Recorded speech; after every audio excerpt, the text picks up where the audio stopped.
दोस्तों, शिक्षण संस्थान लाखों सपनों का घर होता है जहां से आने वाली पीढ़ियां अपना भविष्य बनाती हैं।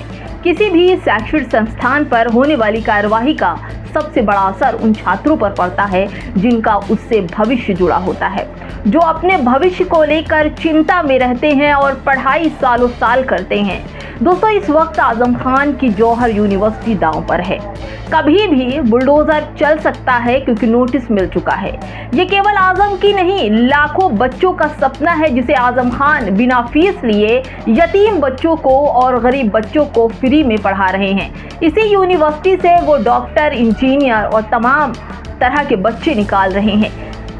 सरकार को शिक्षा से क्या परेशानी है? आजम खान तो जेल में है, अब क्या उनकी यूनिवर्सिटी भी उन बच्चों का भविष्य भी जमींदोज करने की तैयारी कर रही है सरकार?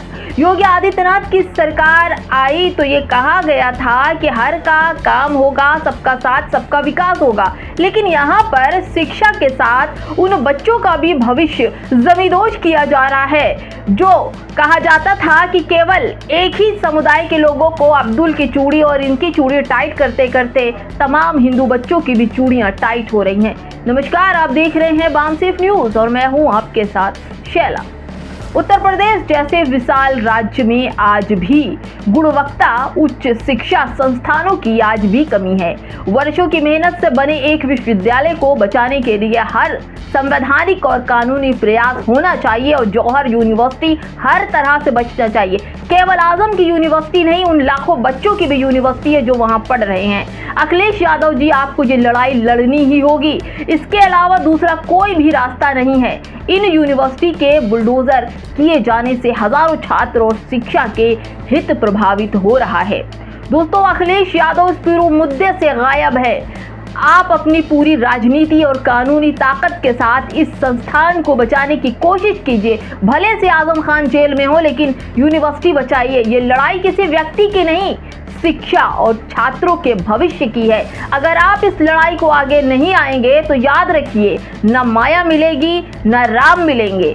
उत्तर प्रदेश की जनता देख रही है कि शिक्षा और छात्रों के भविष्य के साथ जो सवाल, कौन उनके साथ खड़ा है और कौन नहीं, वो बड़ी भांति जानते हैं।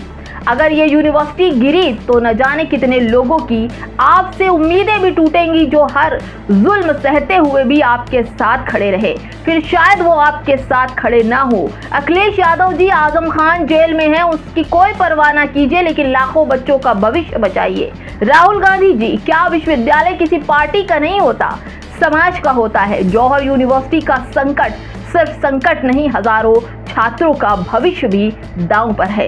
राहुल गांधी जी, इस वक्त आप कहां हैं? क्या शिक्षा आपके लिए इम्पोर्टेंट नहीं? आप इस मुद्दे पर आवाज उठाइए और उपलब्ध संवैधानिक व कानूनी रास्तों से इस संस्थान को बचाने की पहल कीजिए। भूल जाइए कि इसके फाउंडर कौन है, किस पार्टी से हैं। इस शिक्षा के मंदिर को बचा लीजिए, क्योंकि इस वक्त लाखों छात्रों का भविष्य जौहर यूनिवर्सिटी से जुड़ा है। आज मुद्दा किसी एक नेता का नहीं है दोस्तों, शिक्षा का है। यदि कोई कानून विवाद है तो उसका समाधान कानून और अदालत के दायरे में होना चाहिए, लेकिन शिक्षा के मंदिर को बचाने की हर लोकतांत्रिक कोशिश होना चाहिए और सभी को इस पर आवाज उठानी चाहिए। ये केवल आजम खान की मुस्लिम यूनिवर्सिटी नहीं है, यहाँ पढ़ने वाले हर छात्र यतीम, हिंदू, मुसलमान हर तरह के हैं। माना कि अंधेरा घना है, लेकिन यकीन है सुबह जरूर होगी। ये आजम खान के बोल थे। हजारों छात्रों के भविष्य को बचाने के लिए हर संभव प्रयास होना चाहिए। आजम खान ने इस यूनिवर्सिटी के एक एक ईंट में विश्वास, शिक्षा, ईमानदारी और हर तरह से अपने आप को आगे बढ़ाया और इस संस्थान को आगे बढ़ाया। इमरान प्रतापगढ़ी का ट्वीट देखिए, उन्होंने क्या कहा। जब जौहर यूनिवर्सिटी का निर्माण हो रहा था तब वो क्षेत्र रामपुर डेवलपमेंट अथॉरिटी के दायरे में नहीं था। बाद में प्राधिकरण ने अपना दायरा बढ़ा लिया और अब रामपुर डीएम कह रहे हैं कि जौहर यूनिवर्सिटी का नक्शा नहीं पास है तो गिराने का आदेश पारित कर दिया गया। दोस्तों, वैसे ये बता दें कि जब पहले यूनिवर्सिटी बन रही थी तब ये विकास प्राधिकरण में नहीं था, इसलिए इतनी बड़ी यूनिवर्सिटी बन गई। वैसे नक्शा तो इस देश का किसी यूनिवर्सिटी का पास नहीं है, तो क्या सारे विश्वविद्यालयों की बुलडोजर चला दिए जाएंगे? क्या सारे स्कूलों को जमींदोज कर दिया जाएगा जिसका नक्शा पास नहीं है? नक्शा तो इस देश के ज्यादातर डीएम ऑफिस, बीजेपी कार्यालय का भी पास नहीं है, तो क्या जमींदोज कर दोगे? नहीं, आजम की यूनिवर्सिटी जौहर यूनिवर्सिटी है। मुसलमान नाम से बदल दीजिए नाम। ऐसे बेतुके और तानाशाही वाले आदेश पारित करते हुए इन अधिकारियों को भी सोचना चाहिए कि ये किसी ऐसी ही यूनिवर्सिटी से पढ़कर आए होंगे जहां का नक्शा नहीं पास हुआ है। ये सब कुछ इमरान प्रतापगढ़ी ने अपने ट्वीट में कहा है। दोस्तों, शिक्षा के इतने बड़े संस्थान को बचाने के लिए सभ्य समाज को आगे आना ही होगा, वरना ये जालिम सरकारें कुछ भी महफूज नहीं रहने देंगी। आपको पता है, जंतर मंतर पर शिक्षा के लिए ही बच्चे भूखे बैठे हैं। सोनम वांगचुक का 20 दिन से अनशन चल रहा है और वही जौहर यूनिवर्सिटी भी शिक्षा से ही जुड़ा हुआ, उसे गिराने की बात चल रही है। अब आप समझे किसी मुद्दे को मोड़ा कैसे जाता है। रामपुर के डीएम के बारे में आप सुनते जाइए कि अवैध जमीन पर बना है। अब सच्चाई सुनते जाइए तो ज्यादा आपके लिए बेहतर होगा कि आखिर वो डीएम कौन है। दोस्तों, 4PM के संस्थापक संजय शर्मा का ट्वीट देखिए। इन्होंने कहा है कि कोरोना काल का वह दौर कौन भूल सकता है जब अपने परिजनों के अंतिम संस्कार के लिए लोग शमशानों में लकड़ियों की तलाश में भटक रहे थे और उनको लकड़ियां नहीं मिल रही थी। उसी दौर में दाह संस्कार के लिए आई लकड़ियों के इस्तेमाल को लेकर गंभीर सवाल उठे थे कि सरकार ने इतनी लकड़ियां लाए तो आखिर लोगों का अंतिम संस्कार क्यों नहीं हो रहा। तब लखनऊ के तत्कालीन नगर आयुक्त अजय द्विवेदी ने शमशान के लिए आई लकड़ियां गवर्नर हाउस के अलावा जलाने के लिए भिजवा दी थी।